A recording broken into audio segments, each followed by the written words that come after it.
Alors bonsoir, bienvenue dans le Web Journal de Radio-Québec, édition du 12 avril 2026. On continue à parler aujourd'hui de ce qui se passe dans le Golfe Persique, mais pas que. On va parler aussi de la bataille des influenceurs aux États-Unis parce que apparemment Trump a perdu tous ses soutiens, comme d'habitude.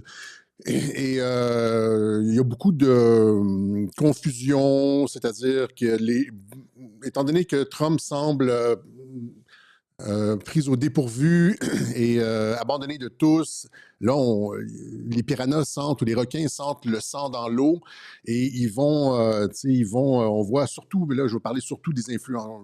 On va utiliser les influenceurs américains comme exemple, mais il y a surtout les influenceurs français, la réinfosphère, ce qu'on appelle entre guillemets la réinfosphère française, qui est à 95% anti-Trump, qui a baissé son quotient intellectuel, qui est plus capable de voir aucune intelligence dans ce qu'il fait. Tout est pris au premier degré, ils font flèche de tout bois contre Trump. N'importe quelle rumeur est élevée au rang de nouvelle valante, un commentaire, tout pour l'attaquer. Et donc, mais je pense que ça, c'est voulu et c'est ce que je vais expliquer dans ce journal-ci. Donc, on va essayer de faire du sens, c'est en anglais, c'est un anglicisme, mais essayer de donner un sens à tout ce qu'on est en train de voir. Et parce que ce qu'on nous dit, c'est que Trump est complètement... Il y a une double trame narrative, c'est-à-dire que d'un côté, ils ont remis, l'État profond a remis sur le bureau, a remis en branle tout le narratif de Trump est fou. Trump est la santé mentale de Trump, etc. Surtout depuis son tweet où est-ce qu'il dit qu'une civilisation va disparaître ce soir. Et là, tout le monde a parlé de nucléaire. Aldostérone, c'était genre Trump va larguer des bombes nucléaires ce soir. J'ai le tweet, là. Il va larguer des bombes nucléaires ce soir sur l'Iran. Tout le monde parlait de nucléaire tactique et Aberkan. Mais on ne va pas parler d'eux autres aujourd'hui. Je sais que vous n'aimez pas ça, mais c'est-à-dire que de la réinfosphère française nous a annoncé la Troisième Guerre mondiale aussi. Hein, ça, il faut le dire, hein, qu'au début de l'offensive, c'était, rappelez-vous, c'était la Troisième Guerre mondiale, les troupes au sol, le Vietnam de Trump, et il n'y a personne qui s'est excusé. On disait le contraire à Radio-Québec. Il n'y a personne qui s'est excusé. Ils font juste fuir par en avant. C'est la fuite par en avant avec genre, ils lancent de la boue. C'est n'importe quoi, n'importe quelle rumeur pour faire du buzz. Ils sont devenus des putaclics. C'est ce qu'on appelle des putaclics. Il n'y a aucune analyse de fond, on n'élève justement pas la pensée à une analyse sérieuse. Et maintenant, ce qui se passe, c'est qu'il y a des gens qui, monsieur et madame tout le monde qui écoutent Radio-Québec et d'autres, il y a d'autres, on n'est pas les seuls, je ne veux pas dire qu'on est les seuls à produire d'analyse intelligente sur Trump, mais ont une perspective beaucoup plus efficace, beaucoup plus profonde, beaucoup plus, comment je pourrais dire, réaliste que des gens avec beaucoup de diplômes. Des gens qu'on invite sur les plateaux, etc. C'est monsieur et madame tout le monde, bien informés, une meilleure analyse que des spécialistes complètement largués. La Troisième Guerre mondiale. Trump construit Israël construit le troisième temple, c'est la chute de l'Iran. Et là, ils vous disent, c'est un fiasco, l'opération militaire en Iran est un fiasco, Trump, alors qu'on a dit, bizarrement, on disait dès le début à Radio-Québec que c'était pas ça l'objectif, puis que ça allait pas se transformer en changement de régime. Et donc, d'une part, ils nous annoncent la Troisième Guerre mondiale, et là, on dit, ça n'a jamais été ça, il y aura pas de Troisième Guerre. Puis après ça, quand ce que nous, on dit à Radio-Québec se réalise, pas de Troisième Guerre mondiale, pas de troupes au sol, pas de changement de régime, etc., là, ils disent que c'est un fiasco pour Trump. Etc. Non, c'est un fiasco pour vous. C'est les analystes français qui sont dans la merde. Ce sont leurs analyses qui sont complètement larguées. Et ils ne sont pas capables de comprendre Trump parce que Trump, oui, joue au fou. On l'a expliqué dans le dernier Web Journal. Il est très difficile à saisir, mais il y a des régularités. Et donc, il faut voir les patterns. Et il y a des gens qui comprennent. Il y a plusieurs personnes qui font de l'analyse comme intéressante. Et vous m'avez posé la question à plusieurs reprises. Qu'est-ce que tu penses de Promethean Action, Alexis? Qu'est-ce que tu penses de Promethean Action? C'est ça, Promethean Analysis, avec Koskinda et puis l'autre, sa conjointe, je pense que ces deux sont en couple, produisent de l'analyse super intéressante. C'est un angle qu'on ne couvre pas à Radio-Québec, c'est-à-dire la guerre en filigrane que mène Trump contre le secteur financier anglais puis l'influence de la City de Londres. Il est en train de couper toutes leurs sources de financement, le blanchiment d'argent par le Venezuela, le racket de l'assurance pour le transport naval, etc., etc., elles sont excellentes. Donc, mais je vous en avais parlé il y a 6 mois. Il y a 6 mois, je vous ai dit, les gens me disent, vous oubliez rapidement, je vous avais dit, ça vaut la peine. Allez écouter Promethean Action. C'est parmi les meilleures analyses que vous allez pouvoir trouver. C'est très, très, très, très, très bon. Et donc, ce qui est intéressant aussi, c'est qu'elles mettent pas, elles sont super compétentes, les deux, là, et puis elles mettent pas leur diplôme de l'avant. Elles n'arrivent pas avec, comme, c'est comme les gens qui mettent leur diplôme de l'avant. C'est comme des gens, les généraux qui arrivent avec comme un torse rempli de médailles, mais qui n'ont jamais tiré un coup de feu. OK? Et donc Promethean Action, leur vidéo devrait être traduite. Je pense que Vivre sainement, là, qui est revenu dans le portrait, qui a commencé à traduire les vidéos. Et puis, elles ont une analyse qui est complémentaire avec Radio-Québec. On ne touche pas à ça. Donc, c'est entièrement complémentaire. C'est excellent. Donc, c'est ça. Folie et destitution par le 25e amendement. Ils avaient tenté en 2017 et 2018 de faire passer Trump pour un fou. Et ils avaient même demandé, on en avait parlé, où est-ce que je le mets? On en avait même parlé dans un web journal où est-ce qu'on expliquait, on montrait toutes les unes en 2018, toutes les unes où est-ce qu'il disait la santé mentale de Trump, etc., etc. Et l'idée, c'était parce qu'on faisait croire déjà à l'époque que Mike Pence était compromis, qu'il y avait comme que le vice-président allait participer au coup pour destituer Trump. C'était ça, hein, parce que Mike Pence n'a pas seulement trahi en 2021, le 6 janvier, là, quand il a certifié l'élection, il était compromis. C'est quoi, Linwood nous disait qu'il y avait de la pornographie, la pédophilie avec Mike Pence, etc. Comme si toutes les détecteurs de mensonges, tous les background checks de l'armée, de la NSA, tout ça, n'avaient pas vu ça, puis que le poste le plus sécurisé aux États-Unis, c'est-à-dire le poste de vice-président, c'est le poste le plus sécurisé aux États-Unis, avait été laissé à quelqu'un qui était compromis par des pédophiles. C'est ce que Linwood disait, là, le mentor de Stanislas Berton. Et donc, mais le truc, c'est que, à sa décharge, Mike Pence a toujours joué cette espèce de double jeu. Il a joué ce jeu, c'est une guerre d'espionnage aussi. C'est une guerre de 5e génération. J'ai failli appeler ce web journal-ci, encore une fois, une guerre de génération parce que ça fonctionne avec... Il y a autant un théâtre d'opération dans le détroit d'Ormuz et aussi au niveau des influenceurs aux États-Unis. C'est une guerre complexe de 5e génération. Et puis, les triples PhD ne comprennent pas ça. Les politiques français non plus, les analystes de plateau non plus. Mais ils vont... C'est un peu comme les généraux français, ouais, qui se battent comme en 40, là, qui se battent selon les concepts de la Première Guerre mondiale, alors que les Allemands sont ailleurs. Les Américains sont complètement ailleurs en termes de stratégie militaire, en termes de conflits informationnels, en termes de... sont à des années-lumière de ce que les analystes français comprennent et commentent. Et donc, là, j'ai perdu le fil de ce que je voulais dire, c'est-à-dire, c'est ça, il tentait de destituer Trump en 2018 et Mike Pence jouait ce double jeu d'espionnage. Le double jeu du gars compromis. De sorte que quand tu joues le double jeu du gars, tu sais, comme si tu dis, si tu laisses savoir aux comploteurs, ceux qui veulent destituer Donald Trump, que même le vice-président est dans ton camp, il pourrait peut-être y aller. Le vice-président pourrait peut-être entamer une action contre le président, le 25e amendement pour le destituer. Mais là, tu te sens un petit peu plus fort, tu vois. Même le vice-président, il va y aller. Et donc, tu te révèles. Tu te fais détruire. Okay? Et donc, j'avais commenté, j'avais fait un web journal là-dessus en 2018. Où est-ce que je l'ai mis? Je cherche... ici, c'est ici. C'était celui-là ici. Coup d'État et sédition. Le numéro 2 du FBI, McCabe, avait demandé à Rod Rosenstein, qui était le ministre de la Justice suppléant qui remplaçait Jeff Sessions, qui s'était récusé à cause de cette histoire de collusion avec la Russie. Trump faisait semblant d'être furieux contre Jeff Sessions, mais les deux fonctionnaient ensemble. Et donc, lui, McCabe, le numéro 2 du FBI, parce que le numéro 1 du FBI avait été retiré, c'était Comey. Et là, c'était le numéro 2, McCabe, qui était en poste. Le numéro 2, McCabe, avait demandé à Rod Rosenstein, le ministre de la Justice, de porter un micro lorsqu'il allait parler, rencontrer Donald Trump, afin d'obtenir de la matière pour le destituer.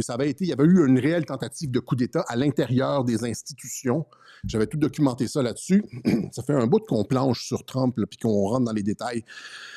Et l'idée, c'était d'utiliser, de le faire passer pour fou et d'utiliser le 25e amendement. Il y avait les une à l'époque, comme ça ici, là, l'état mental de Donald Trump, pourquoi les gens discutent du 6 janvier 2018. Il y en avait plein, je les avais toutes citées dans ce web journal-ci. Ici, Revue médicale suisse, Donald Trump, sa maladie mentale et nous. Revue médicale suisse, sa maladie mentale et nous. Et donc, mais il y en avait plein des comme ça. Tous les journaux étaient embarqués. Et là, on remarque la même chose. Tous les journaux, les influenceurs embarquent sur le truc de la maladie mentale parce qu'il y a une deuxième tentative d'utiliser le 25e amendement pour le destituer. Donc, on va parler un petit peu de ça aussi. Ça fonctionne avec les influenceurs parce que tu ne peux pas invoquer le 25e amendement et tenter de destituer Trump s'il est en position de force, n'est-ce pas? Si Trump contrôle tout, tout le monde, s'il est au sommet de sa popularité et tout le monde l'encense, et là, il y a comme, tu sais, tout le monde se prosterne, puis il contrôle toutes les institutions, bien, il n'y a personne qui va tenter un 25e amendement comme ça, n'est-ce pas?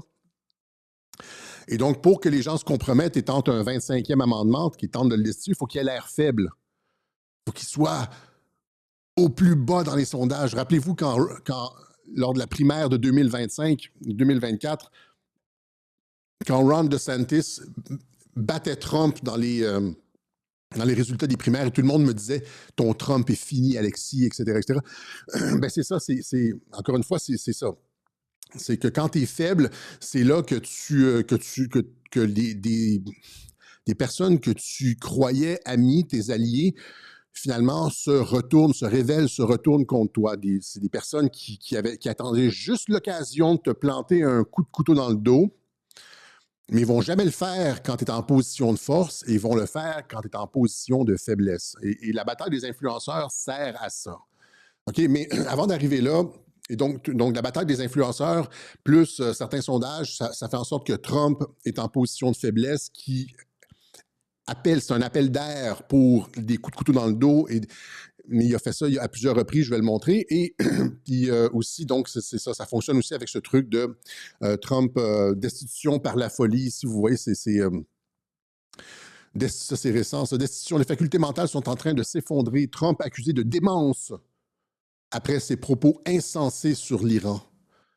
Hein? Mais encore une fois, Trump, c'est pas la première fois. Les gens devraient le savoir. Et j'ai publié ça sous les tweets d'Aberkan, puis il réagit pas. Ça, c'est un signe. Hein? Quand tu te fais contredire, et puis tu t'effaces. Moi, ça m'arrive de me faire contredire sur X, puis j'efface mon tweet. Je fais des erreurs, ça m'arrive. Là, je me fais fact-checker, puis c'est une claque d'en face, puis tu effaces ton tweet. J'ai des tweets que j'efface parce que je me suis trompé. Mais une des particularités de ceux qui sont là pour faire juste la propagande, c'est qu'ils n'effacent pas même quand ils ont tort. Rappelez-vous, durant la COVID, comment c'était. Là? On arrivait sous les tweets de journalistes, puis on leur fact-checkait avec des informations contraires. Non, Arruda a dit ça, voici ce que Macron disait, Olivier Véran, puis il n'effaçait pas, il restait là. Même si on les avait contredits complètement, on montrait des clips où est-ce qu'ils disent le contraire, on publiait des études, et ça restait là. Moi, je trouve ça indécent. Quand tu as tort, tu effaces ton tweet. J'efface des tweets, j'en efface un par année.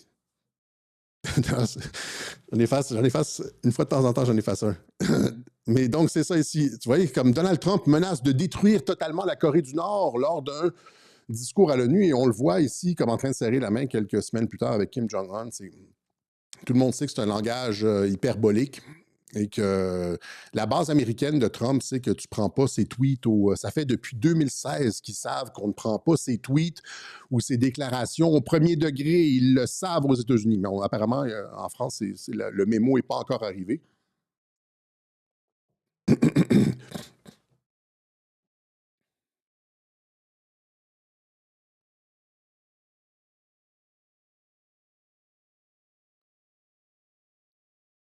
Et donc, mais au final, donc, ce qui va nous dire, regarde, la preuve finale de tout ce qu'on avance, c'est-à-dire que tout ça est comme bien orchestré, puis que Trump, il y a du chaos, mais c'est toujours comme ça avec Trump, et que Trump est le maître du chaos, ça va être le résultat, comme à l'habitude aux midterms, c'est-à-dire qu'on va avoir, qu'est-ce qui va se passer pour les midterms? On va avoir la paix, un nouveau leadership pacifié en Iran, au Venezuela, à Cuba, une économie qui explose. Après le 250e anniversaire des États-Unis, le patriotisme à fond la caisse. Les influenceurs, éventuellement, vont se rallier parce que l'économie va être bonne et Trump va avoir fait la paix. Et donc, c'est un truc temporaire. Et donc, finalement, ça ici, plus Trump semble en difficulté, plus les résultats sont spectaculaires et plus la menace est grosse, plus on est en sécurité. OK? Voilà. Donc, au sujet des négos maintenant. Donc, Israël n'atteint pas ses objectifs stratégiques. Le camp MAGA, oui. Hein, donc, c'est toute une question de perspective. Si vous pensez d'un côté que Israël contrôle Trump, ben, c'est un fiasco. Mais si vous pensez au contraire que Trump applique de façon judicieuse la philosophie MAGA, ben, au contraire, c'est un résultat spectaculaire. C'est-à-dire que finalement, il est capable d'appliquer les principes de MAGA, de ramener les troupes, etc., puis de ne pas faire la Troisième Guerre mondiale, et puis de stabiliser la région, etc. Il est capable tout en ayant les mains propres. Mais ça, je l'ai déjà expliqué. Donc, négociation, Trump qui dit, Trump envisage une joint venture avec l'Iran pour... Il y a en fait ce qui s'est passé. Allons-y, retournons ici. C'est qu'au début de la semaine, il a annoncé essentiellement que la guerre était terminée. Un grand jour pour la paix mondiale, l'Iran le souhaite, ils en ont assez, tout le monde aussi, blablabla. Les États-Unis d'Amérique apporteront leur aide pour fluidifier le trafic dans le détroit d'Ormuz, de nombreuses actions positives. Donc, c'est un bon jour pour la paix mondiale, etc. Il y a un cessez-le-feu qui a été annoncé et Israël a très rapidement brisé le cessez-le-feu. On va y aller à ça là, rapidement. Donc, Trump envisage une joint venture avec l'Iran. Imaginez à quel point Israël n'était pas content. Mais ce que j'essaie d'expliquer ici, c'est qu'Israël, finalement, c'est une trope qui revient souvent. Trump Israël contrôle Trump, notamment avec le dossier Epstein. Même si c'est Trump qui a dénoncé Epstein, c'est pas...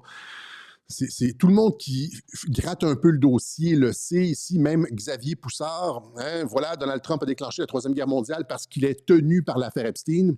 C'est bon, je peux devenir géopolitologue sur YouTube, alors que, ben c'est ça, les documents montrent que c'est Trump qui a dénoncé Epstein dès 2005-2006. C'est lui qui est à l'origine de l'enquête et tout, et tout, et tout. Mais il ne s'embarrasse pas de ça. Les gens qui lancent la boue ne s'embarrassent pas de ça. Mais les gens qui, comme nous, comme Xavier Poussard, ont creusé le dossier Epstein jusqu'au fond, savent qu'il n'y a rien contre Trump là-bas, qu'il n'est pas tenu. Et ça relève juste de l'espèce de truc genre Israël contrôle tout, etc. C'est une espèce de... Ça relève pas des faits. Ça relève d'une idéologie. Une espèce d'idéologie anti-sioniste, quoi que cela veuille dire. Anti-sioniste ou sioniste, on ne sait jamais vraiment ce que ça veut dire.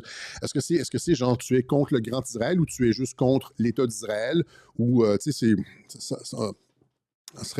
c'est probablement comme le genre d'entrée dans le dictionnaire qui a comme genre 5-6 définitions puis on ne sait jamais exactement laquelle les gens veulent utiliser. Mais c'est ça. Donc, vous voyez, la guerre est essentiellement terminée. Il n'y a pas eu de Troisième Guerre mondiale, il n'y a pas eu de changement de régime, il n'y a pas eu de troupes au sol. Trump envisage une joint venture avec l'Iran pour prélever des péages sur les navires. Hein? Et là, finalement, il y a eu des négociations avec J.D. Vance. Les négociations n'ont pas abouti. Et là, tout de suite, Trump dit, je vais fermer le détroit d'Ormuz et je vais permettre il a créé une espèce de passage du côté, je pense, de Bahreïn, là, comme près des côtes du Bahreïn, etc., etc. Mais ça va dans le sens, encore une fois, de créer un joint venture avec l'Iran pour prélever les péages sur les navires traversant le détroit d'Ormuz. Il y a, d'une part, l'Iran qui peut fermer le détroit d'Ormuz, puis il y a Trump aussi qui peut fermer le détroit d'Ormuz. Éventuellement, c'est comme thèse, antithèse, synthèse. Il va y avoir comme une espèce de fusion des deux. Puis ils vont s'entendre là-dessus. Ça va dans le sens. C'est-à-dire les deux peuvent le fermer, les deux peuvent le contrôler. Donald Trump, jusqu'un péage iranien dans le détroit d'Ormuz serait une excellente chose et évoque même une gestion en co-entreprise avec Téhéran. Je suis sûr qu'Israël est super content de ça. C'est-à-dire que Téhéran va maintenant pouvoir obtenir des paiements pour ça, c'est-à-dire on pourrait presque voir ça comme des réparations pour certains des dommages de guerre, une partie de la destruction qui a été ouais, vous allez faire de l'argent maintenant avec le détroit de Hormuz, alors qu'il n'y avait pas de péage auparavant. Là, maintenant, il va y en avoir un. C'est-à-dire, c'est une façon de compenser. Ouais, c'est certainement rentré dans les négociations, ça. Et finalement, à l'annonce de la paix, ici, vous voyez, il y a comme Ocean Defender. Les deux personnes les plus fâchées aujourd'hui sont Benjamin Netanyahu, qui voulait, lui, aller jusqu'au bout avec le changement de régime, avec, comment il s'appelait, l'autre, là, l'espèce de Pahlavi, là. Ils avaient déjà leur candidat qui était allé parler devant le CPAC il y a un mois, là, au début de l'offensive. Il était allé parler devant le CPAC. Il était comme, tout le monde disait, c'est lui qui va prendre la place. Mais non, c'est pas... ouais. Et ici, ouais, le Kenya Times, Trump a-t-il trahi Netanyahou? Ça vous a un bout qu'on vous explique que Trump négocie directement avec les Iraniens, puis les Israéliens ne sont pas inclus. Ce qui est intéressant dans ces négociations-là, c'est que le sort du monde est en train d'être décidé sans Israël et sans l'Europe. C'est essentiellement juste Trump, les Iraniens, puis il y a potentiellement des accords entre la Russie et la Chine, mais vous avez comme un comment je pourrais dire, un avant-goût du monde tripolaire qui s'en vient, et l'Europe en est exclue de ce monde tripolaire. Elle ne fait pas partie des négociations. Okay? Donc, Trump a-t-il trahi Netanyahou? Pourquoi Israël a-t-il attaqué le Liban, tuant 254 personnes, selon les nouvelles révélations? Netanyahou ne semblait pas content de cette entente avec l'Iran, que la paix soit finalement arrivée. Benjamin Netanyahou rejette la proposition de cesser le feu du président Trump et affirme que la guerre se poursuivra contre l'Iran à tout moment qu'il choisira. Netanyahou dit qu'il atteindra ses objectifs par des actions, etc. Donc, il semble y avoir un split entre Trump et Netanyahou. Mais je ne comprends pas pourquoi. Encore une fois, si Trump est contrôlé par Netanyahou et l'affaire Epstein, là, comment ça se fait que Trump veut signer la paix avec l'Iran et puis là que Netanyahou, genre, lui, semble vouloir briser la paix? Semble pas content et brise le cessez-le-feu en attaquant l'Iran, faisant mal paraître Trump, c'est-à-dire sabordant les efforts diplomatiques de Donald Trump. Pourquoi a-t-il besoin de saborder les efforts diplomatiques de Trump s'il contrôle Trump avec... Il y a juste à dire, genre, il y a juste à tourner, tu sais, utiliser la télécommande, puis dire à Trump quoi faire, puis pas de paix avec l'Iran, puis envoie tes troupes américaines au sol, allez, tu sais, vas-y, tu bombardes maintenant telle chose, puis le Trump, lui, est contrôlé par l'affaire Epstein, fait qu'il le fait.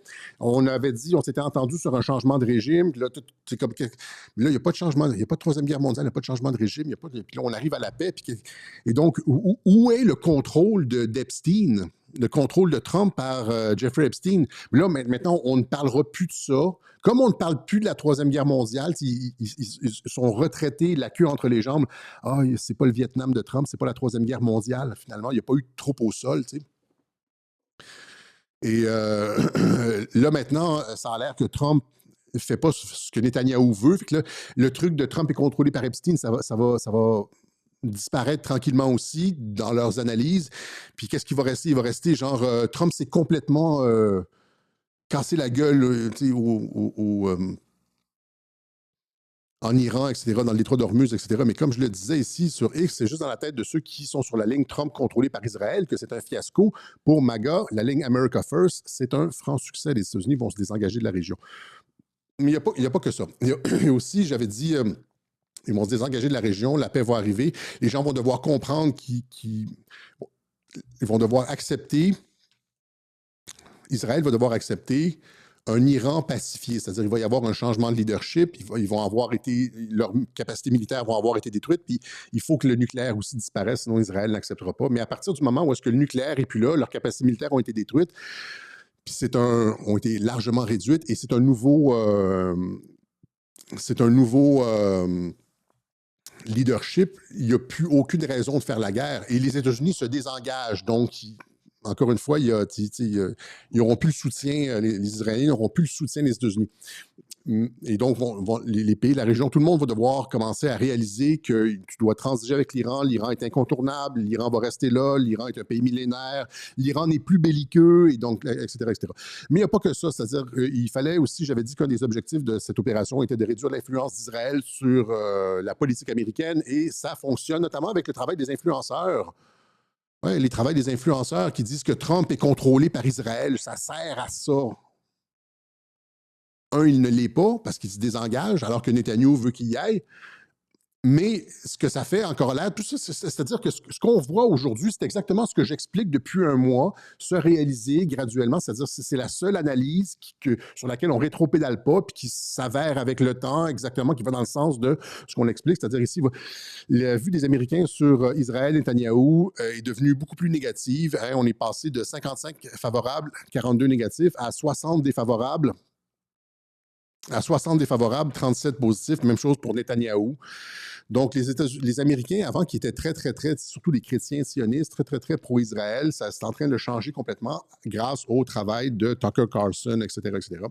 Et il n'y a pas que ça, il n'y a pas que moi qui dis qu'Israël n'a pas atteint ses objectifs, il n'y a pas que Netanyahou qui se plaît. Ici, vous avez Ron Ravchaya, grosse déception chez les Juifs orthodoxes, car cette veille de Pessah, j'ai regardé la vidéo, c'est ce qu'il dit effectivement, c'est-à-dire que l'Iran n'a pas été vaincu et le Mashiach n'est toujours pas apparu. Et donc, l'Iran n'a pas été vaincu. Et donc, comment est-ce qu'Israël, et le Mashiach n'est pas apparu, comment Israël va-t-il construire le troisième temple, Pierre Hilard, si l'Iran n'a pas été vaincu et le Mashiach n'est pas apparu? Et même chose avec l'opposition israélienne. L'opposition israélienne qui critique Netanyahou ici, c'est l'ancien premier ministre Yair Lapid, 14e premier ministre, chef de l'opposition, président de Yesh Atid, je suppose que c'est le parti, hein, qui dit il n'y a pas eu de catastrophe politique de cette ampleur dans toute notre histoire. Israël n'était même pas à la table des négociations lorsque des décisions concernant le cœur de notre sécurité nationale ont été prises. L'armée a demandé tout ce qu'on lui a... L'armée a fait tout ce qu'on lui a demandé. Le public a fait preuve d'une résilience incroyable, mais Netanyahou a échoué sur le plan politique, échoué stratégiquement. Il n'a rempli aucun des objectifs stratégiques qu'il s'était lui-même fixé. Aucun des objectifs qu'il s'était lui-même... Donc, c'est un fiasco pour Netanyahou. Ça apparaît comme un fiasco pour Trump si on considère que, par extension, c'est la créature de Netanyahou, parce que c'est un fiasco pour Netanyahou. Donc, si c'est un fiasco pour Netanyahou puis que Netanyahou contrôle Trump, bien Trump, c'est un fiasco pour Trump aussi. Mais si on regarde ça d'un côté MAGA, il obtient exactement tout ce qu'il veut et c'est exactement le contraire. Donc, encore une fois, lorsqu'on fait preuve d'intelligence, on sait que Trump opère par psychologie inversée. Hein, ici, vous avez Florian Philippot qui le décrit. Il dit « Rien n'a changé, blablabla. » Mais là, il dit « Une chose, si, a changé. » Une chose, si, a changé. Quelque chose a changé, n'est-ce pas? Et là, pensez à la psychologie inversée, c'est-à-dire que quand Trump fait quelque chose, tout le monde s'oppose à lui. C'est facile. À partir du moment où est-ce que tu sais que tout ce que tu vas faire va recevoir de la part des médias mondiaux juste de la haine et de l'opposition, quoi que tu fasses, si tu es intelligent, là, pas si tu fais juste montrer tes diplômes, là, mais si tu es intelligent, tu sais que tu as la totalité du monde qui réagit de façon pavlovienne négativement à tout ce que tu fais, ben c'est facile de faire bouger le monde. Tu as juste à faire quelque chose. Si tu veux que les gens commencent à détester la guerre, pensent qu'Israël a trop d'influence sur les États-Unis, ben tu sais exactement c'est quoi le résultat. C'est comme de la mécanique, c'est comme un résultat automatique. Si tu veux montrer que la guerre est impossible, pas souhaitable, pas impossible, mais que la guerre n'est pas souhaitable, que si tu veux faire en sorte que les peuples soient avides de paix, et puis tu fais la guerre. Tu fais semblant de faire la guerre, parce que c'est la position de Radio-Québec. Donc, une chose a changé, si les opinions publiques du monde entier ont réclamé plus fort que jamais la fin de ces guerres d'ingérence. L'impérialisme américain doit cesser. C'est comme quand l'AfD dit les Américains doivent quitter l'Allemagne, les bases allemandes. Ils doivent sortir leurs soldats d'Allemagne. Est-ce que c'est réellement... c'est exactement ce que Trump veut, n'est-ce pas? Et c'est la même chose ici. Trump, on l'explique depuis un an, c'est la fin de l'impérialisme américain. Et là, maintenant, ce sont les peuples du monde entier qui le demandent. Si Trump avait juste fermé des bases, rappelez-vous, c'était quoi? Quand Trump menaçait de se retirer de l'OTAN, C'est un fou, il menace la sécurité internationale. Les États-Unis, leurs alliés traditionnels, abandonnent ces alliés traditionnels. C'est le contraire. Si tu fais juste te retirer unilatéralement de l'OTAN, si tu veux la paix, mettons, si tu fais si tu fais la fin de l'impérialisme, si tu mets en application la fin de l'impérialisme américain de façon unilatérale, c'est-à-dire tu fermes toutes tes bases, puis tu ramènes tout le monde, tu fermes la CIA, tu fermes le USAID. Rappelez-vous juste le USAID, quel tollé ça a créé. Bien, les gens s'opposent à ça. Si tu fais le bien, les gens s'opposent à ça. Cependant, si tu fais une fausse guerre convenue avec l'Iran, c'est de la façon dont, ben c'est ça, les gens vont finalement accepter le retrait américain sans chialer. L'impérialisme américain doit cesser. Les guerres israélo-américaines dans la région doivent cesser. Les peuples doivent être respectés. Personne ne pourra faire le bien pour eux à leur place, etc., etc. L'essentiel des bases américaines dans le monde doivent être fermées, imitant le mouvement que le général de Gaulle avait lancé en 60 ans, les virer toutes, etc., etc. Donc, maintenant, c'est les peuples qui le demandent.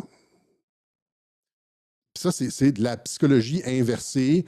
Trump, et là, c'est pas moi qui essaie de trouver des façons il l'a fait avec Epstein. Tu sais, quand il a dit bien publiquement, après avoir signé l'acte, après avoir promis de rendre ça public, les dossiers Epstein, il a dit, n'allez pas voir ce qu'il y a là-dedans.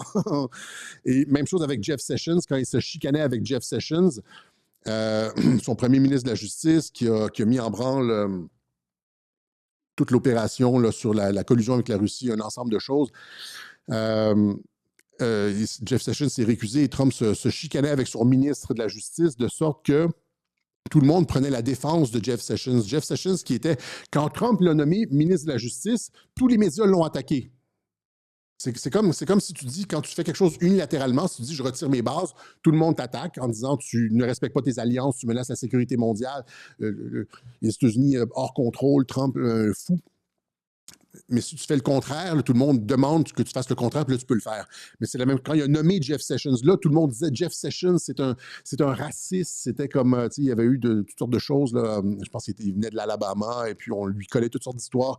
C'était le pire choix pour ministre de la Justice, etc. Puis à partir du moment où Trump s'est chicané avec Jeff Sessions, eh bien, tout le monde, les médias, etc., prenaient la défense de Jeff Sessions. Et à chaque fois que Trump tweetait pour attaquer Jeff Sessions, tu avais l'espèce de concert des médias qui prenaient la défense de Jeff Sessions, etc. Ce que j'essaie de vous expliquer, c'est que, encore une fois, ce sont des patterns. Trump sait comment ils opèrent.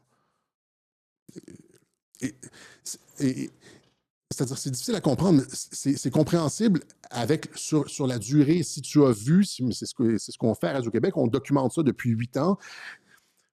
C'est possible de le comprendre. Si on a vu la façon dont il opère depuis 8 ans, il le fait ça systématiquement. Il applique la psychologie inversée. Et là, c'est la même chose avec... Tu fais une guerre pas trop dommageable pour faire en sorte que tout le monde exige ton départ de la région, etc., y compris l'Iran, je l'avais montré. Maintenant, ça va être les pays arabes, les pays du Golfe qui vont demander le retrait. Les peuples du monde entier vont demander à ce que les États-Unis cessent l'impérialisme américain, de sorte que Trump va pouvoir finalement mettre en œuvre son truc. Ouais. Et donc, ici, ça c'est Au Bon Tweet français, un des bons comptes à suivre sur Twitter. Je vais me faire insulter, mais tant pis, parce qu'il y a beaucoup de personnes qui ne comprennent pas de type premier degré sur X. C'est vraiment lourd des fois. Je vois Trump s'en prendre à l'OTAN, à l'Australie, au Japon, pour ramener les bases. Là. Il veut fermer ses bases partout dans le monde. Son soutien à Israël aboutit au plus grand rejet de ce pays de l'histoire des USA. Tu sais, avec le sondage, là. Si je voulais détruire la fourmilière mondialiste, je ne m'y prendrais pas autrement. Mais là, non, Trump est fou. Trump est fou. Et ouais, c'est... si Netanyahou lance une attaque terroriste sur Beyrouth, détruisant le cessez-le-feu de Trump, nous devons nous détacher d'Israël immédiatement. Et ce sentiment-là fait de plus en plus écho aux États-Unis. Trump, lui, pour sa part, peut dire « J'ai fait tout ce que j'ai pu. J'ai fait tout ce que j'ai pu. Oui, Netanyahou était dans dans le bureau ovale avant l'opération et on a suivi les conseils des Israéliens. On a tout fait ce qu'on pouvait. Et puis finalement, c'est pas. Ça mène à un fiasco pour Netanyahou, pour Israël. Donc, ça, c'est pour les négociations en cours. J'avais dit aussi sur X que la première ronde de négociation allait probablement échouer. Encore une fois, là. Parce que normalement, c'est ça. Tu t'entends pas du premier coup. C'est normal qu'on s'entende pas du premier coup. Là. Et là, cette semaine, après, Trump a annoncé en début de semaine, après le dernier web journal, qu'il a signé la paix avec l'Iran, que l'Iran, il allait avoir des négociations, qu'il ne signait pas la paix, là, mais qu'il allait avoir des négociations, etc. Faut que je fasse attention à ce que je dis, hein, parce qu'ils font des petits clips de 3 secondes. Là. Ça circule sur X. Alexis a dit que. Mais donc, au début de la semaine, après le web journal, il publie une lettre de la Maison-Blanche et de l'Iran à l'effet qu'il va y avoir des négociations au Pakistan. Je l'ai déjà dit, on était rentré dans la phase de négociation. Et Netanyahou, comme on l'a vu dans la planche précédente, n'était pas content et a lancé des frappes extrêmement violentes sur le Liban. En 10 minutes, je pense, c'est ça, 250 personnes sont mortes en 10 minutes, là, des explosions à répétition sur des quartiers résidentiels. Encore une fois, on condamne évidemment ces attaques-là, mais le Hezbollah tire aussi à partir d'édifices résidentiels. C'est comme à Gaza. Là. Mais laissons ça de côté pour pas effaroucher les gens. C'est le problème de ces conflits-là. Hein. Il y a aussi des clips de ministres iraniens qui invitent les parents à amener leurs enfants sur des blocus autour des centrales nucléaires, etc. Amenez vos enfants, tu sais. En tout cas, whatever, je ne vais pas rentrer là-dedans.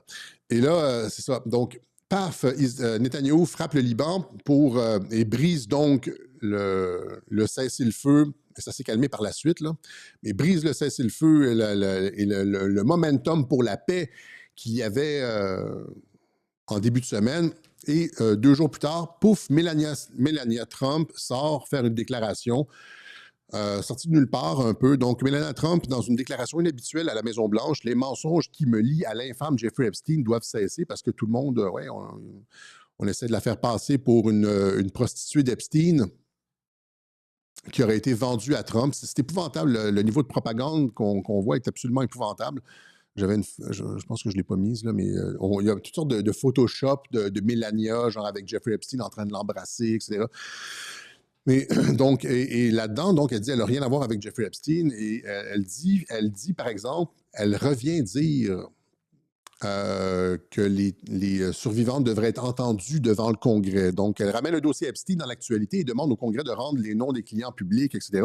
Melania Trump a également appelé le Congrès à organiser une audition publique centrée sur les survivants des crimes d'Epstein, leur donnant la possibilité de témoigner devant les législateurs, de faire inscrire leur témoignage dans les archives du Congrès, etc. Et il y a Mike Flynn qui emboîte le pas et qui dit l'affaire Epstein ne s'en va pas, hein, notre première dame Melania, etc. Donc, il amplifie les propos de Melania Trump. Et ça, je ne suis pas le seul à l'avoir vu. Tu vois, ici, comme le petit Nathan Boisvert, à la sortie de Melania Trump hier au sujet d'Epstein, c'est sûrement pour faire pression sur Israël, pour respecter le cessez-le-feu. Ouais, c'est un rappel. On l'avait déjà expliqué qu'il y avait comme un truc du donnant-donnant sur Epstein. Et donc, mais encore une fois, dans les communiqués, on disait que Trump n'était pas au courant de la sortie de Melania. Alors que tout est contrôlé à la Maison-Blanche par la chef de cabinet de Donald Trump, Susie Wills. Et pour réserver une salle, pour réserver un podium, pour qu'il y ait une conférence de presse à la Maison-Blanche, ils doivent le savoir. Il y a comme l'équipe du protocole, c'est comme. Et c'est certain. Mais Trump peut dire je n'étais pas au courant. Encore une fois, les mains propres, là, tu sais. Il couche dans le même lit, mais il n'était pas au courant que sa femme allait faire une sortie sur Epstein aujourd'hui.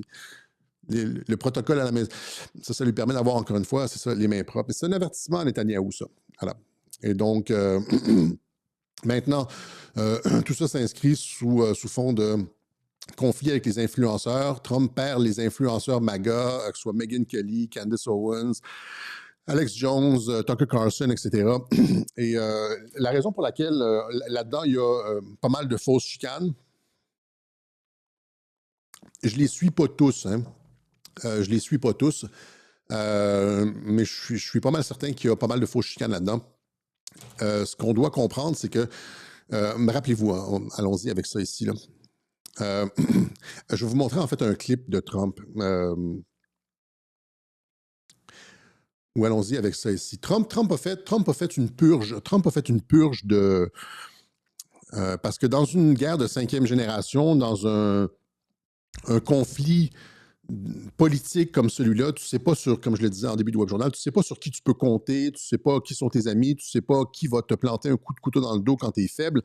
Et donc, c'est important de donner des occasions à tes adversaires de pouvoir se révéler et donc de feindre des moments de faiblesse. OK? Je vais vous montrer le clip de Trump tout de suite. Et il a fait ça à répétition. Le clip, c'est un clip dans les années 90 de son entrevue avec Charlie Rose, où il explique justement sa stratégie pour savoir qui est réellement loyal. Et il l'a fait à plusieurs reprises. Il l'a fait lors de l'impeachment, il l'a fait lors de l'élection 2020, lors des primaires 2024, et avec Elon, Marjorie Taylor Greene, etc. Je vous montre le clip et après ça, on revient. Traduit par Hello Traduction. Merci beaucoup. See, I'm so loyal to people, and maybe I'm loyal to a fault, but I'm so loyal to people that when somebody's slightly disloyal to me, I look upon it as a great act of horror. And how are you different than you were 3 or 4 years ago? Well, I used to say, and in fact, I think I said in my first book that, and maybe this was foolish, but I really meant it, that someday I'd like to maybe lose everything for a period of time to see who's loyal and who's not loyal. Hein? Il voudrait tout perdre pendant un certain temps pour savoir qui est loyal, qui n'est pas loyal. Parce que c'est quand tu es à terre que tu peux savoir qui sont tes vrais amis et qui te plantent des coups de couteau dans le dos.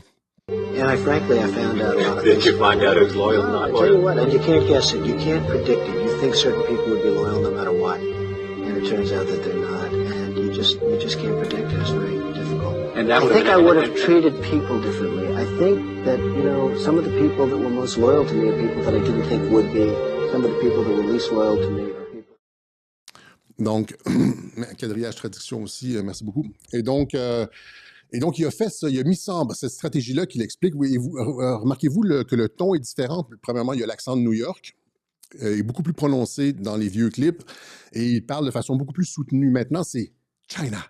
C'est beaucoup plus simple. Sa façon de parler est beaucoup plus simple maintenant. Il y a une différence dans la façon de parler de Donald Trump dans les entrevues des années 80, 90 et même au début des années 2000.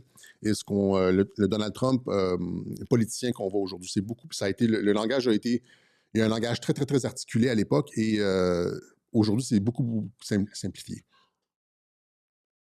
Et ça, c'est voulu. C'est pas un déclin cognitif. Et donc, il a fait ça à plusieurs reprises. Impeachment, lors de l'impeachment, la première tentative de destitution, on expliquait de quelle façon c'est lui qui avait coulé les conversations téléphoniques, qui était derrière toute l'entreprise de l'impeachment, qui n'a jamais été embêté, mais ça a permis de voir qui, à l'intérieur du Parti républicain, était un hostie de traître, comme on dit au Québec, qui allait se retourner contre lui alors qu'il était en position de faiblesse. 1, 2, vol de l'élection. Ça aussi, on a l'expliqué que l'élection, justement, il a pu voir qui au Congrès a certifié, quels sont les républicains qui l'ont poignardé, parce que l'État profond voulait se débarrasser de Trump. C'était le coup pour se débarrasser de Trump. C'était une révolution colorée. Et pour qu'il y ait une révolution colorée, tu as besoin d'avoir des personnes dans les deux camps. En fait, c'est exactement ce que l'article du Time Magazine explique. On l'a déjà montré, cet article-là.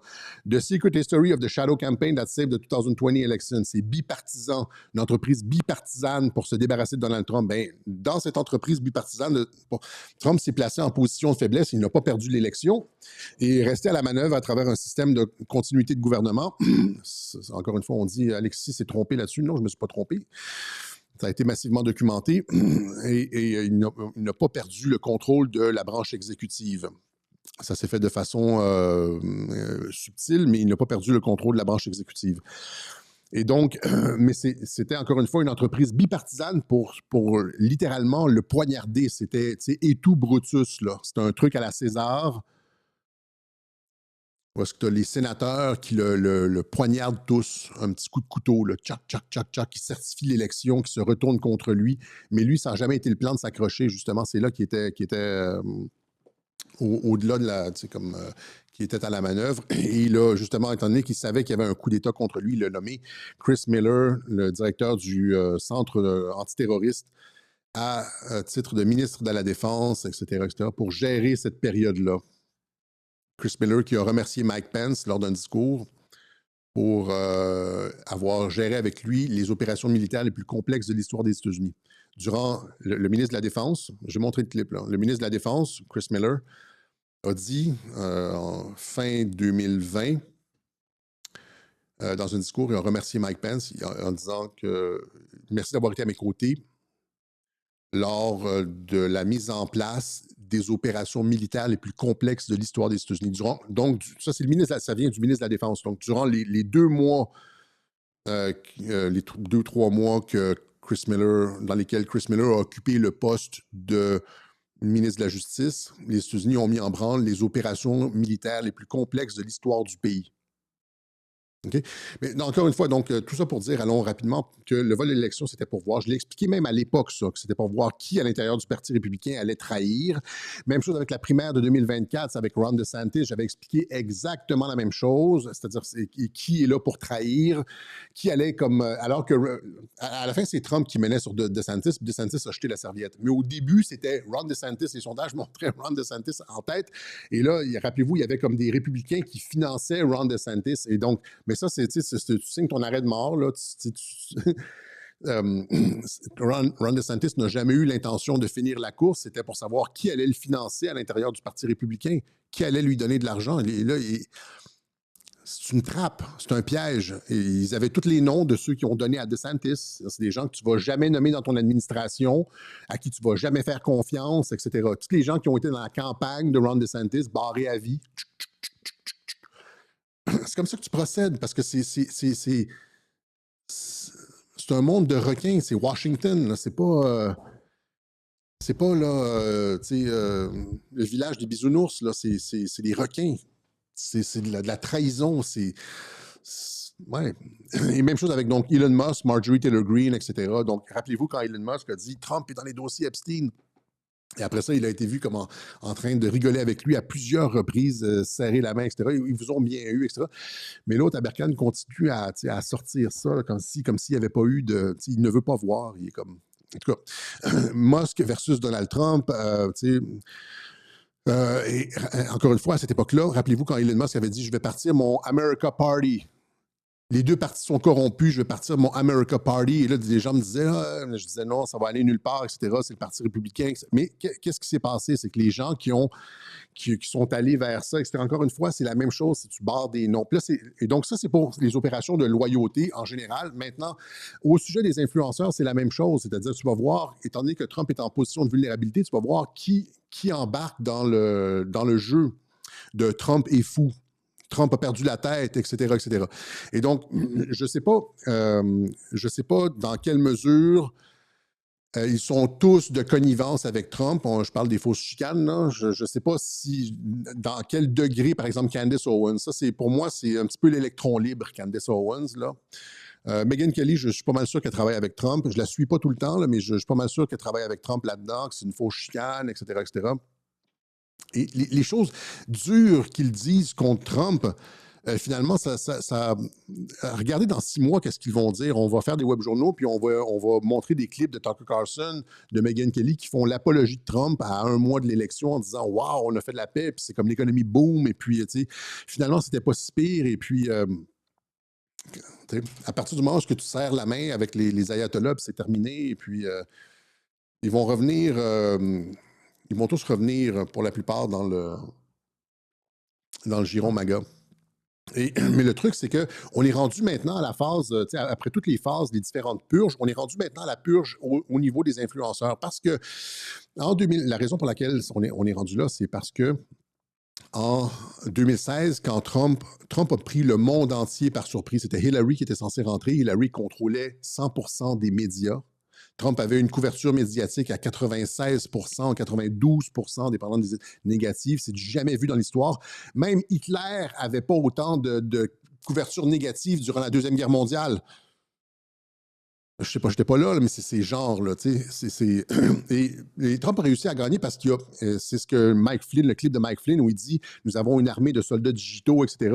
Trump a pris le contrôle des institutions par Internet. Hein, c'est une guerre, encore une fois, de 5e génération, PP, 4chan, etc.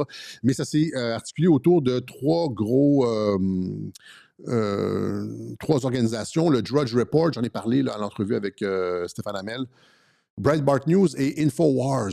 C'est surtout Drudge Report, c'est un agrégateur de nouvelles, et puis tout le monde allait là-dessus. Il y avait des dizaines de millions de vues par jour. C'était comme. Et ça a sauvé Trump. Et c'est comme ça qu'il a pu rentrer parce qu'il y avait un blocus médiatique complet sur Donald Trump. Un blocus médiatique complet sur Donald Trump et son agenda de America First. Là. Tu sais, les médias là, que les gens n'aiment pas disent contrôlés par Israël, etc. Là, ben, c'est un blocus complet contre Trump. Parce qu'ils ne voulaient pas le America First. Ils savent que Trump, c'est un isolationniste. Ils ne voulaient pas America First. Fait qu'ils l'ont bloqué, etc., etc. Et donc, là, on est 10 ans plus tard. Vous ne pensez pas que l'État profond a compris ce qui s'était passé en 2016 et a commencé à créer des nouvelles structures sur Internet? Maintenant, ils savent que ça joue sur Internet. Là, vous pensez que vous êtes encore sur... Il y a beaucoup de personnes qui nous écoutent, là, qui lisent mes tweets, etc., qui sont encore sur une ligne, genre, c'est les médias contre nous. Ils sont encore sur une ligne... nous sommes la rébellion sur Internet. Non, non, Internet est infiltré comme à l'os. C'est comme, ils ont compris la raison pour laquelle ils avaient perdu et ont massivement compensé depuis.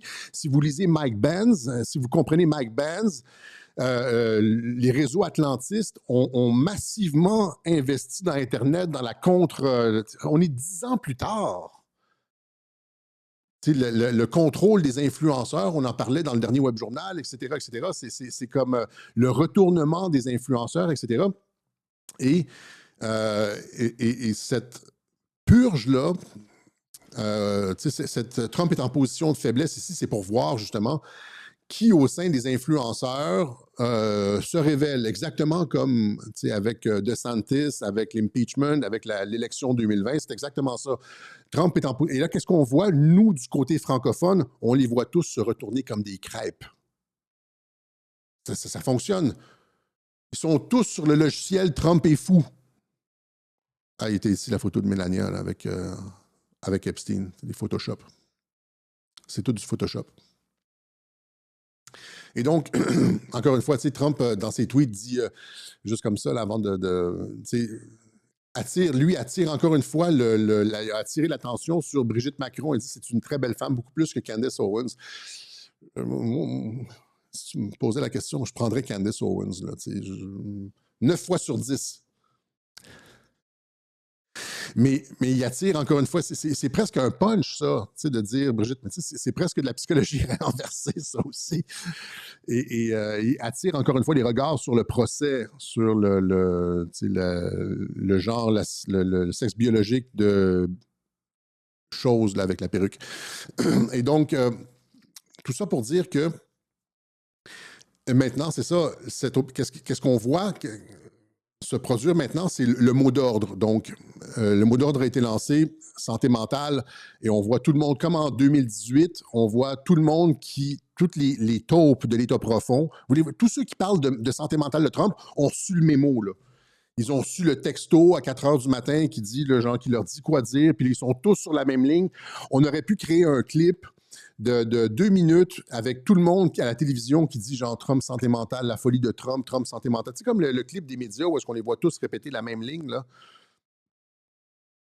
Mais là, c'est comme les taupes de l'État profond sur les réseaux sociaux chantent à l'unisson la folie de Donald Trump, mais ils sont en train de se révéler. Ils vont avoir l'air... Ben, je veux dire, ils vont être discrédités à tout jamais, comme les médias ont été discrédités à tout jamais. Tous ceux qui parlent de folie de Donald Trump, les Idriss Aberkan, là, les gens sur GPTV, hein, l'antenne française de CNN, Trump, les Américains lâchent Trump et dénoncent sa folie. Asselineau, on va en reparler du cas Asselineau, etc. C'est comme Raphaël Jacob de la chaire de mon ancienne chère Raoul Dandurand. Trump en déclin cognitif. Il a reçu le mémo, là. C'est comme même chose avec ici Joseph Facal. Ça fait une couple de fois. C'est pas parce que Joseph Facal écrit un texte une fois de temps en temps qui est intéressant qu'il n'accepte pas de collaborer sur certains sujets, notamment en ce qui touche les trucs des réseaux atlantistes, les intérêts des réseaux atlantistes. Même chose avec Normand Lester, Joseph Facal et Normand Lester dans le même panier. Santé mentale de Donald Trump. Normand Lester, rappelez-vous, là, c'était quoi, là? Rappelez-vous, c'est quoi? C'est l'anti-trumpisme arabique, là, sans aucune réflexion. Le gars était un journaliste chevronné, puis maintenant, c'est comme tout d'un coup, lui, c'était clairement une baisse de QI de, c'est pas 50 points, une baisse de QI de 100 points sur Trump.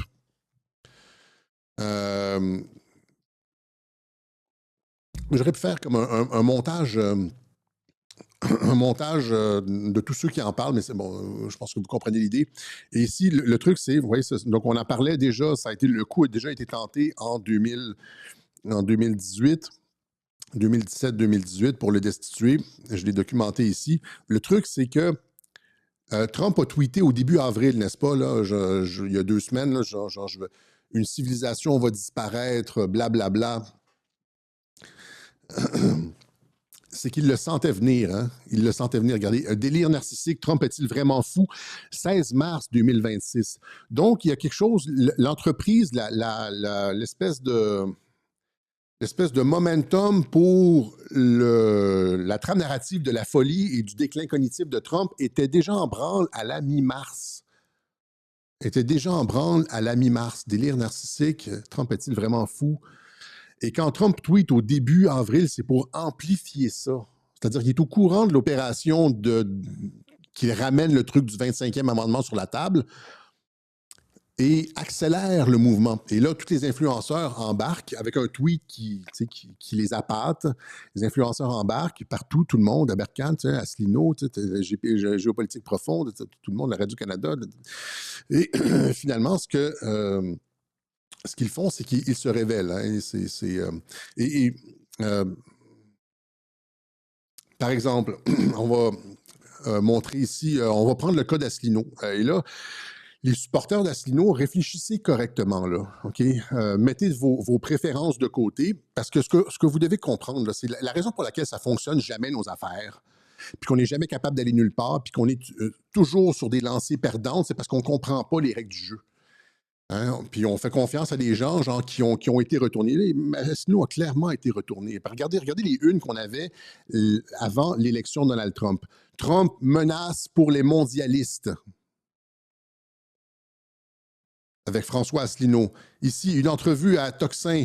La victoire de Trump est comparable à la chute du mur de Berlin. Il était 100% sur la ligne Trump. La victoire de Trump signe la mort de l'UE. C'est en 2024, je pense. Ouais, c'est ça, 2024. La victoire de Trump signe la mort de l'UE. Il a raison là-dessus. Comment ça se fait qu'il ait changé totalement sa ligne? Genre, c'est du 180, c'est vraiment du 180. C'est comme tous les autres. Ouais, et là, c'est juste le Trump est un fou. Tu vois, c'est. Là, maintenant, c'est triple focus sur la santé mentale. Conférence de presse, Trump du 6 avril renforce les alarmes sur la santé de Trump. Ici, c'est Trump suit-il un traitement contre une DFT ou un Alzheimer précoce? Rappelez-vous, comme quand l'État profond faisait courir des rumeurs sur l'état mental de Poutine, mais c'est ça que Asselineau fait ici. Là. Il n'est plus du tout sur Trump signe la fin de l'UE. Normalement, c'est ça la ligne Asselineau. Et il devrait comprendre que Trump est son meilleur allié. Trump est exactement sur la ligne Asselineau. Et comment fait-il pour ignorer complètement que Trump est en train de sortir de l'OTAN, alors que c'est ce que Asselineau demande, et focus seulement sur sa santé mentale? Trump hospitalisé en urgence, son porte-parole, la rumeur parcourt les États-Unis, les transports militaires, blablabla. Ici, c'est, Trump est-il dingue? Et puis après ça, c'est Trump prépare une invasion terrestre de l'Iran. C'est tout ça? Où est-ce qu'elle est, ça? En tout cas, il y en a plusieurs sur la santé mentale. Où est-ce que je l'ai mis, la santé mentale? Trump est-il dingue? Celle-là ici? Non, celle-là. Je ne me rappelle plus où est-ce que je l'ai mis. En tout cas, il parle de la santé mentale de Candace Owens. Non, c'est pas celui-là. Mais en tout cas, il la ramène sur la santé mentale de Trump et il faut que je le retrouve, parce que sinon sur la santé de Trump. Un Alzheimer précoce, je pense que c'est celui-là, mais il y en a un autre où est-ce qu'il parle de la santé mentale de Trump, je ne l'ai pas ici. Alors que, et donc il est sur la ligne de l'État profond, alors que Trump devrait normalement être son meilleur allié. C'est-à-dire que Trump s'en prend aux réseaux de Soros qui sont dénoncés par Asselineau. Trump s'en prend à l'ingérence électorale de l'UE dans des pays comme la Roumanie avec Georgescu, etc. Là, il y a Orban qui vient de concéder la défaite, malheureusement. Mais Trump qui dénonce les ingérences de l'UE, Trump qui a attaqué l'Allemagne qui avait déclaré l'AfD parti d'extrême droite. L'Allemagne défend la classification de l'AfD comme parti d'extrémiste après que Rubio ait critiqué l'Allemagne comme une tyrannie déguisée. Et donc, J.D. Vance qui dénonce l'ennemi intérieur. Tout ce que cette administration-là fait est sur la ligne normalement d'Asselineau. Comment est-ce que Asselineau ne comprend-il pas ça et qu'il soit sur un truc qui embarque sur, je veux dire, c'est comme presque un tweet sur deux, c'est de l'anti-Trump primaire, de la grosse rumeur qui tâche sur le truc de la santé mentale, etc., etc. Bien, je vais vous l'expliquer pourquoi. François Asselineau... Scène de viol, agression sexuelle, les plaignants racontent. Et là, il a été pris dans une histoire d'agression sexuelle, de scène de viol, etc., sur des adjoints là, de secrétaires en 2021. Et là, ces histoires-là sont peut-être entièrement fausses, mais c'est pas important. C'est-à-dire qu'il est peut-être blanc comme neige, mais c'est pas important. L'important, c'est la perception du public et la fin de sa carrière. À partir du moment où il est accusé de scène de viol, etc., agression sexuelle grave, etc., c'est la fin de sa carrière. Rappelez-vous, André Boisclair au Québec, là, on ne le reverra plus jamais. Et donc, s'il veut continuer à exister, normalement, il ne peut pas continuer à exister. Mais là, je dis, encore une fois, que ce soit vrai ou non, c'est possible que ce soit entièrement faux. On a juste à se rappeler Julian Assange, c'est comme ça qu'on les contrôle. Julian Assange n'est plus poursuivi pour viol par la justice suédoise. On voulait le faire taire et là, il y a 2 accusatrices. Il a ramené 2 filles dans sa chambre d'hôtel. Ils ont eu du fun. Et paf, agression sexuelle. C'est comme ça que tu contrôles les gens.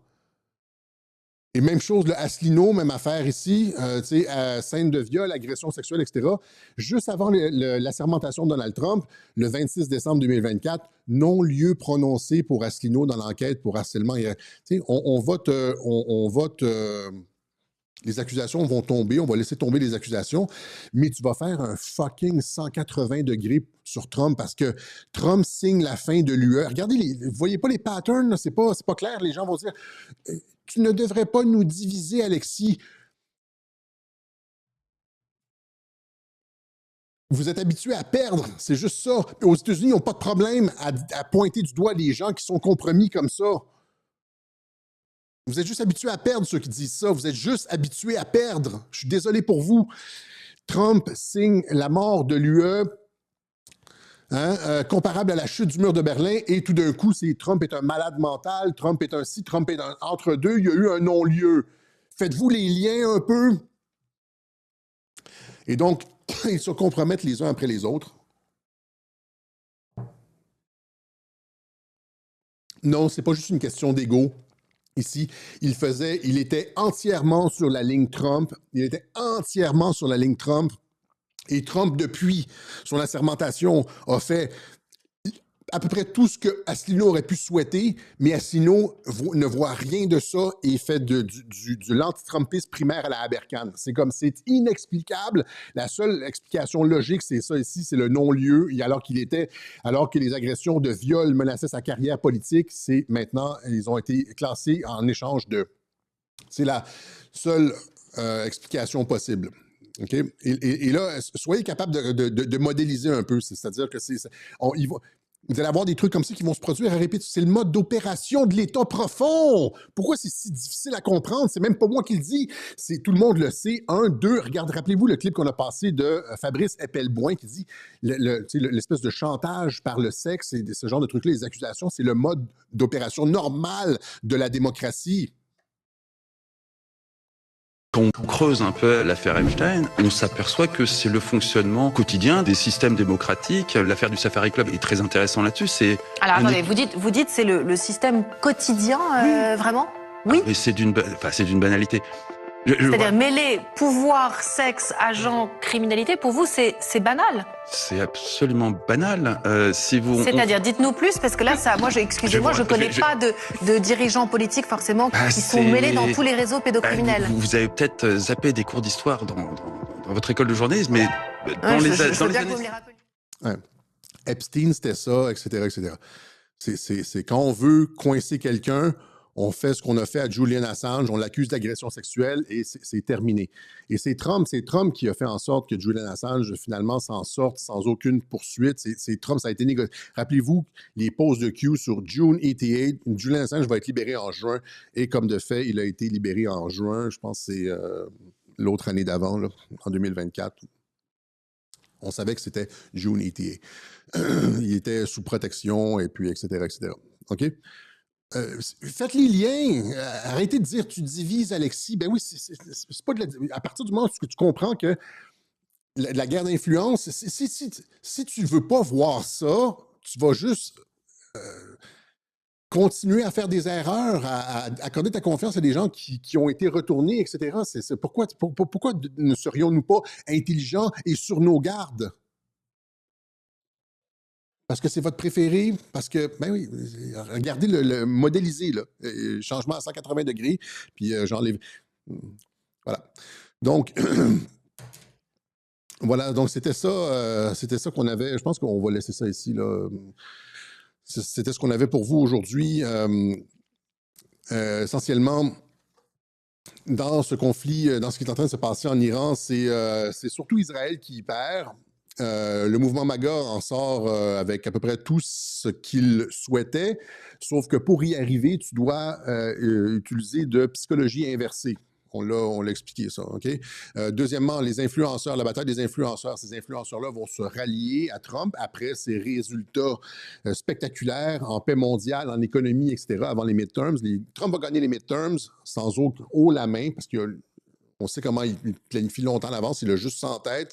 Et tout est chorégraphié, tout est planifié d'ici là. On va avoir la paix dans la région du Moyen-Orient, Venezuela, Cuba, une économie qui explose. Les influenceurs vont se rallier, etc. Toute cette tentative-là de le destituer avec le 25e amendement en clamant qu'il est fou, c'est une purge au sein des influenceurs. Et malheureusement, en Europe, ils se sont tous révélés. 100% d'entre eux, 99% d'entre eux. Qui y reste, là? Des gens qui ont des podcasts, là. Qui y reste? Daniel de Babel TV, ADNM, plus ou moins. Voilà. Et après ça, c'est ça. Ils perdent leur crédibilité, mais ils ont juste mordu à l'hameçon, tant pis pour eux. Voilà, c'est ce qu'on avait pour vous aujourd'hui. On va remercier ceux qui ont fait une contribution qui nous permettent de continuer à produire des analyses comme ça, même si elles sont déplaisantes des fois. C'est pas parce que c'est déplaisant que c'est pas nécessaire à faire, des mises au point comme ça. C'est bien de l'avoir en tête. Je suis pas une personne naturellement négative, mais je veux juste pas qu'on soit naïf collectivement. C'est juste ça le truc, qu'on se fasse avoir. Puis que quand il y a une opération de l'État profond visant à retourner des personnes, mais qu'on soit pas comme les hosties de poissons qui comprennent rien à la situation. OK? Aux États-Unis, encore une fois, sont beaucoup moins bisounours là-dessus. Il y a beaucoup moins d'apôtres de la bienséance et du non-conflit aux États-Unis qu'il y en a, par exemple, en France. Voilà. Donc, là, le mois d'avril, normalement, c'est notre fin d'année financière pour Radio-Québec. À la fin du mois d'avril, on fait toujours une petite campagne de financement. Au mois d'avril, des appels un petit peu plus soutenus pour le financement. On est déjà rendu au 12 avril. On n'a rien fait de tel. On le fera peut-être à partir des autres web journaux, mais c'est ça. Donc, Ben là, c'est ça, il est un peu tard pour faire un super appel au financement, mais on vous le rappelle, il y a différentes façons de nous aider. Donc, Alexis Cossette-Trudel, casier postal 32017, Saint-André, Montréal, Québec, H2L4Y5, par virement Interac, il y a aussi différentes Bitcoin, PayPal, etc. Ce ne sont pas des dons. Nous ne sommes pas une organisation à but non lucratif. Nous sommes seulement nous produisons, nous sommes des producteurs de contenu avec un sociofinancement éthique. Nous sommes des producteurs de contenu sans paywall avec un sociofinancement éthique. Voilà. Donc, sur le site aussi, vous avez des façons de nous aider par carte, etc., etc. On va on va souhaiter bonne chance à Nathan, 16 ans. Nathan, 16 ans, demain, qui va subir une chirurgie au cerveau qui va durer 11 heures.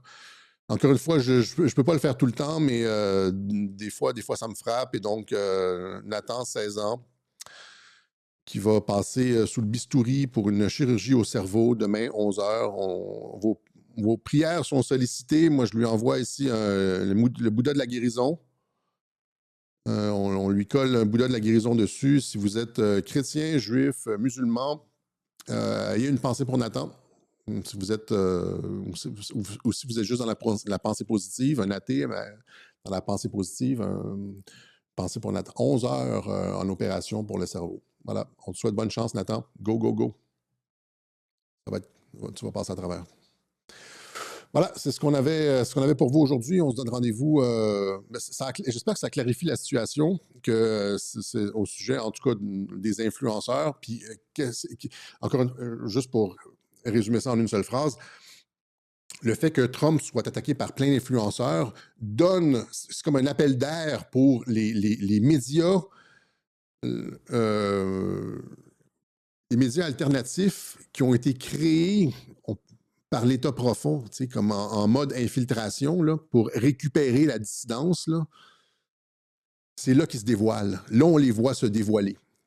Et c'est bien, les masques tombent. Voilà, c'est ce qu'on avait pour vous aujourd'hui. Soyez pas naïfs, c'est une guerre de l'information. C'est une guerre de l'information. C'est pas genre bisounours, tu sais. Voilà.